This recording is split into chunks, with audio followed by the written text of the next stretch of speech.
Hi viewers, welcome to our channel. ప్రస్తుతం మనతో పాటు దాము బాలాజీ గారు సీనియర్ జర్నలిస్ట్ ఉన్నారు. వారితో ఒకసారి మాట్లాడదాం.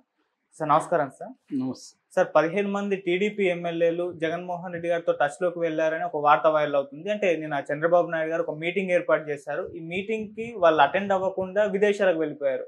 సో దీనిపైన ఇప్పుడు చర్చ జరుగుతుంది అక్కడ. అసలు ఎందుకు వీళ్ళు చంద్రబాబు నాయుడు గారు మీటింగ్కి అటెండ్ అవ్వలేదు, వీళ్ళు ఏమన్నా జగన్మోహన్ రెడ్డి గారితో టచ్లోకి వెళ్ళారా అన్నట్టుగా చర్చలు జరుగుతున్నాయి. మరి నిజంగా వాళ్ళంతా కూడా జగన్మోహన్ రెడ్డి గారితో టచ్లోకి వెళ్ళారా? మరి దీని పట్ల చంద్రబాబు నాయుడు గారు ఏ విధంగా రియాక్ట్ అవుతున్నారు? దీనికి సంబంధించి ఏం చెప్తారు సార్ మీరు?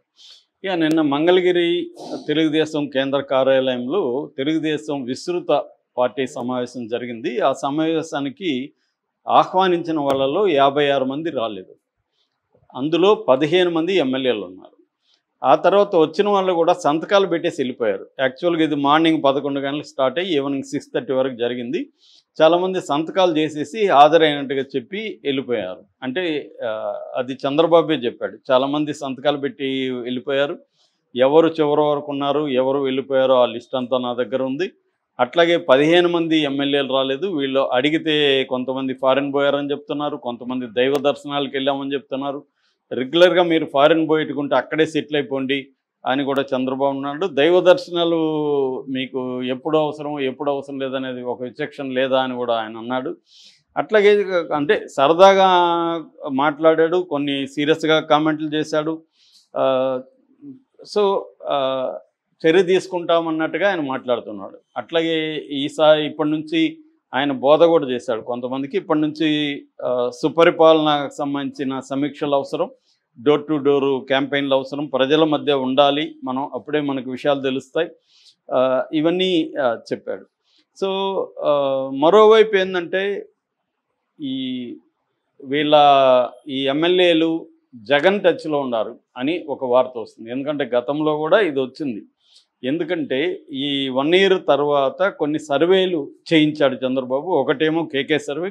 మనకు కేకే సర్వే ఎందుకు చాలా ఇంపార్టెంట్ అంటే మొన్న 2024లో అందరూ కూడా జగన్కి ఈ స్థాయి వస్తుందని ఎవరు చెప్పలేదు. కేకే సర్వే మాత్రమే దగ్గరగా చెప్పారు.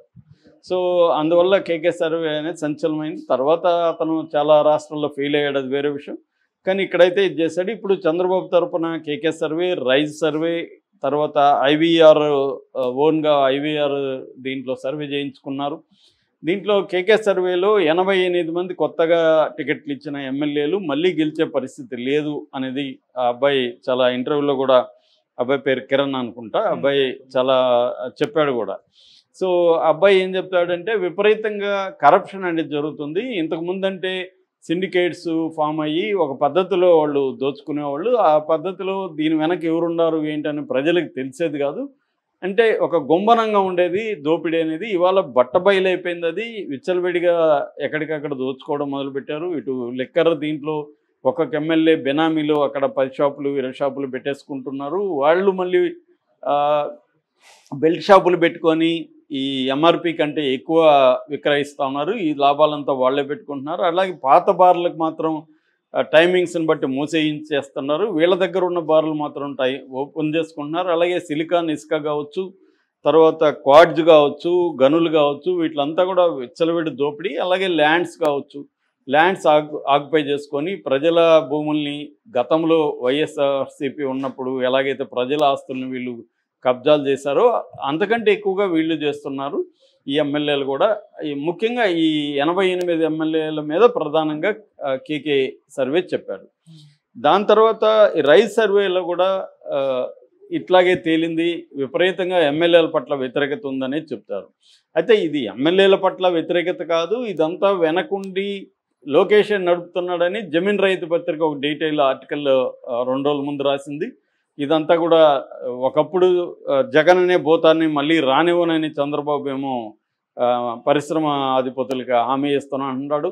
కానీ పరిశ్రమ జగన్ కాదు, ఇప్పుడు జగన్ చూసి వాళ్ళు భయపడట్లేదు, ఎమ్మెల్యేలను చూసి భయపడుతున్నారు. ఎక్కడ పరిశ్రమ ఓపెన్ చేయాలనుకున్నా ఎమ్మెల్యే గద్దలాగా వాలిపోయి వాళ్ళని పర్సంటేజ్లు అడగడం, వాళ్ళని మా భూములే కొనండి ఇక్కడ పెట్టండి అని చెప్పడం, ఇలా ప్రెజర్ చేస్తున్నారు వాళ్ళని. సో వీళ్ళని చూసి భయపడుతున్నారు కానీ జగన్ చూసి కాదు అనేది కూడా వీళ్ళు చెప్తున్నారు. జమీన్ రైతు అదే రాసింది. ఇదంతా లోకేషే చేయిస్తున్నాడు. ఎందుకంటే 90% పరిపాలన లోకేషే చేస్తున్నాడు కాబట్టి లోకేష్ కి మేము కప్పం కట్టాలని ఎమ్మెల్యేలు, ఎంపీలు, లోకల్ నాయకులు చెప్తున్నారు.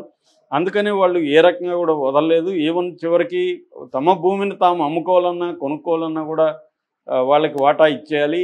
అట్లాగే పంచాయతీ ఆఫీస్ దగ్గర నుంచి ఎక్కడ ఆఫీసుల్లో ఏ పనులు కావాలన్నా కూడా వీళ్ళ వాటా వెళ్ళిపోవాలి. సో అలాగా కబ్జా చేస్తున్నారు. ఎవరైనా అడిగితే లోకేష్కి మేము ఇవ్వాల్సి ఉంటుంది, మేము ఏం చేయాలి సంపాదించకపోతే ఎలాగా అని ఓపెన్గానే చెప్తున్నారు. సో దీన్ని లోకేష్ కూడా ఖండించట్లేదు. అందుకే చంద్రబాబు అయినా లోకేష్ అనే ఎమ్మెల్యేలను ఎందుకు కంట్రోల్ చేయలేకపోతున్నారంటే వాళ్ళ వాటాలు వాళ్ళకి వెళ్ళిపోతున్నాయి అని జమీన్ రైతు పత్రిక రాసింది. అంటే జగన్ ఏ అరాచకాలు చేశాడో అదే అరాచకాలు చేస్తున్నారు. మరోవైపు చంద్రబాబు అభివృద్ధి లేదంటే 2 రకాల అభివృద్ధి ఉందని కూడా జమీన్ రైతు రాసింది. ఒకటి, అమరావతిలో 70-80 వేల కోట్లు పుల్ చేసి చంద్రబాబు ఆ నగరాన్ని అభివృద్ధి చేస్తాడు ఖచ్చితంగా. ఇది ఇంకెవరు కూడా సాధ్యం కాని పని, ఆయన ఒక్కడే చేయగలుగుతారు. అట్లాగే పోలవరాన్ని కూడా కంప్లీట్ చేసి వాటరు వచ్చే అవకాశం చంద్రబాబు పీరియడ్లోనే ఉంది. ఈ 2 గొప్ప కార్యక్రమాలు. కానీ ఈ 2 వల్లనే పరిపాలన పట్ల ప్రజలకు మంచి అభిప్రాయం రాదు. అట్లా అనుకుంటే జగన్ కూడా ప్రజలకు ఇవ్వలేదనే అభిప్రాయం లేదు. అందరికీ బాగా జగన్ ఇచ్చాడు. కానీ అతని అరాచకం, అతని ఎమ్మెల్యేలు చేసిన అరాచకం, ప్రజల ఆస్తుల్ని కబ్జా చేయడము, పబ్లిక్ ప్రాపర్టీని ఆక్యుపై చేసుకోవడము, ఈ అరాచకాల వల్లనే జగన్కి చెడ్డ పేరు వచ్చింది. దాన్నే ఇప్పుడు లోకేష్ కంటిన్యూ చేస్తున్నాడు అనేది జమీన్ రైతు పత్రిక కూడా డీటెయిల్గా రాశారు. కొన్ని ఎగ్జాంపుల్స్ కూడా ఇచ్చుకుంటూ వెళ్ళారు. సో ఇది ఎప్పటి నుంచో వినమని నేను కూడా చాలాసార్లు చెప్పాను. నేను పర్సనల్గా కూడా కొంతమంది విత్ ఇన్ ద తెలుగుదేశంలో ఉండేవాళ్ళు, తెలుగుదేశం అభిమానులు, సింపథైజర్స్ దగ్గర కూడా ఆ లోకల్ ఎమ్మెల్యేలు ఎలా లాగుతున్నారో నేను కూడా 2-3 ఎగ్జాంపుల్స్తో నా పర్సనల్గా కూడా చెప్పాను. ఎందుకంటే నన్ను కూడా అప్రోచ్ అయ్యారు వాళ్ళు. మీ ఛానల్లో ఏమన్నా చెప్తారా సార్ అని అడిగారు. సో అట్లా అంటే తెలుగుదేశం వాళ్ళ దగ్గర వాళ్ళకి తనామనా అనేది ఏముండదు కదా. ఎందుకంటే దీనికి మళ్ళీ మనం వ్యక్తులను నిందించడం కంటే ఇవాళ ఉన్న ఎలక్ట్రల్ సిస్టమ్ మోడల్ ఎలా ఉంది, ఒక 100 కోట్లు ఖర్చు పెట్టకుండా ఒక ఎమ్మెల్యే గెలిచే పరిస్థితి ఇవాళ లేదు. ఎందుకంటే ఓటర్స్ కూడా అలాగే తయారయ్యారు. నాకు ఎంత ఇస్తావని ఓటర్లు ఓపెన్గా అడుగుతున్నారు, డిమాండ్ చేస్తున్నారు. డబ్బులు చాలలేదని ధర్నాలు కూడా చేశారు. సో అలా ఉన్నప్పుడు ఖర్చు పెట్టాలి విపరీతంగా. రెండవది పార్టీ ఫండా లేకపోతే వ్యక్తిగత ఫండ్ అనేది పక్కన పెడితే మొత్తానికి పార్టీ నాయకులకి డబ్బులు ఇవ్వాలి. అది కూడా జరుగుతుంది కొన్ని పార్టీలలో. తెలుగుదేశం పార్టీలో అది జరిగిందనేది కూడా అప్పుడే ఎలక్షన్లు అప్పుడే వచ్చింది. 30 కోట్లు అలాగే లోకేష్కి ఇవ్వాలి మేము అని కూడా చాలామంది చెప్పారు. సో ఇక్కడ 30 కోట్లు ఇచ్చి అక్కడ ఒక 100 కోట్లు, 130 కోట్లు అనుకుందాం యావరేజ్లో, 130 కోట్లు పెట్టాలి. ఆల్రెడీ అతను ఒక 10 ఏళ్ళు, 12 ఏళ్ళు, 15 ఏళ్ళు రాజకీయాల్లో ఉంటాడు. అతను ఎంతో కోల్పోయి ఉంటాడు, అతను కానీ ఆమె కానీ. సో ఆ డబ్బులు మళ్ళీ లాగాలి. సో మళ్ళీ ఖర్చు పెట్టడానికి మళ్ళీ డబ్బులు పోగేసుకోవాలి. ఇలాగంతా ఒక 500 కోట్లైనా ఈ 4-5 ఏళ్లలో ఒక్కొక్క ఎమ్మెల్యే టార్గెట్. మళ్ళీ దాంట్లో వాటాలు కూడా ఇవ్వాలి. ఇప్పుడు సంపాదించిన దాంట్లో వాటాలు కూడా వెళ్తాయి. సో ఇంత చేస్తే మరి వాళ్ళు ఎక్కడి నుంచి సంపాదించాలి? అందుకని ఏది దొరికితే అది తినేయాలి.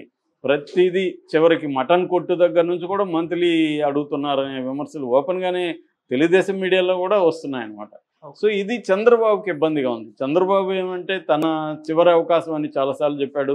సో తను అభివృద్ధి చేసి తను శాశ్వతంగా నిలిచిపోవాలని చంద్రబాబుకు ఉండొచ్చు. దానికి సంబంధించి ఆయన ఒక పక్క సెంట్రల్ గవర్నమెంట్ కూడా ఆయనకు అంతా అనుకూలంగా లేదు, కొంతవరకు ఉంది తప్ప ఎక్స్ట్రీమ్గా వెళ్ళి ఈ రాష్ట్రాన్ని అభివృద్ధి చేయాలి అంటే ఒక బీహార్కి ఎట్లా చేస్తున్నారో అలాగే ఆంధ్రాకి చేయట్లేదు వాళ్ళు కూడా. ఎందుకంటే చంద్రబాబు గట్టిగా ప్రశ్నించే పరిస్థితి చంద్రబాబుకి లేదు. ఒక పక్క జగన్ ఉన్నాడు, ఒక పక్క జగన్తో మంచిగానే ఉంటున్నాడు మోడీ. సో అందువల్ల చంద్రబాబు కొద్దిగా డిఫికల్ట్ సిచ్యువేషన్. మరోపక్క లోకేష్ ఏమో ఇవన్నీ పట్టించుకోకుండా విపరీతంగా తన అగ్రెసివ్గా వెళ్ళిపోతున్నాడు. ఒక పక్క రివెంజీ, రెండో పక్క కరప్షను, మూడో వైపు ఇచ్చిన హామీలు నెరవేర్చాలని పరిస్థితి. ఇంకోవైపు జగన్ కూడా ఒక అగ్రెసివ్గా వెళ్ళిపోయి అఫెన్సివ్లోకి వెళ్ళిపోయి ప్రతి పరామర్శని ఒక దండయాత్రలాగా చేయడం మొదలుపెట్టాడు. ఈ ఇష్యూస్ అన్నీ ఉన్న సమయంలో విస్తృత పార్టీని డెవలప్ చేయాలి, కేడర్ని అసంతృప్తి లేకుండా చూసుకోవాలి అని చంద్రబాబు ట్రై చేస్తుంటే ఎమ్మెల్యేలు రాకపోతే 56 మంది ఇన్వైటీసే రాకపోతే అందులో 15 మంది ఎమ్మెల్యేలు రాకపోతే పరిస్థితి ఏంటి అనేది ఇప్పుడు చర్చ జరుగుతుంది. ఇది జగన్ క్యాష్ చేసుకునే అవకాశం ఉంది. ఆల్రెడీ జగన్ పార్టీలో కొంతమంది చేరడానికి ట్రై చేస్తున్నారని చెప్తున్నారు. సో వీళ్ళ మీద చర్య తీసుకుంటే జగన్ వైపు వెళ్ళే అవకాశం ఉంది. అందుకని చంద్రబాబు చర్య తీసుకోలేడు. చర్య తీసుకోకపోతే నెగిటివిటీ అనేది పెరిగిపోతుంది. ఇటువంటి ఒక కండిషన్ అయితే అక్కడ ఉంది. మేబీ దీన్ని ఇదేమి టైం ఏమి ఎక్కువ కాలేదు, 1 year అయింది కాబట్టి, ఇంకా 4 ఏళ్ళు ఉంది కాబట్టి టైం ఉంది, దీన్ని కరెక్ట్ చేసుకోవచ్చు. ఇప్పుడు కూడా ఇప్పటికిప్పుడు నేను అనుకోవడం జగన్ దగ్గరికి ఎమ్మెల్యేలు వెళ్ళి ఏం చేరరు, ఎందుకంటే అక్కడ పోవడం వల్ల వీళ్ళకి వచ్చే ఉపయోగం ఏమి లేదు. సో మంచో చెడో చంద్రబాబు కూడా ఎక్స్ట్రీమ్ నిర్ణయాలు తీసుకొని వీళ్ళేదో సస్పెండ్ చేయడం ఇంకోటి చేసే పరిస్థితి చంద్రబాబుకు లేదు, అది వాళ్ళకు కూడా తెలుసు. అందుకని ఇదేంటంటే నేను తిట్టినట్టు ఉంటాను, మీరు పడినట్టు ఉండండి అనే ఒక డ్రామా నడుస్తుంటుంది తప్ప రియల్గా ఏమీ చర్యలు తీసుకునే పరిస్థితి చంద్రబాబు ప్రభుత్వం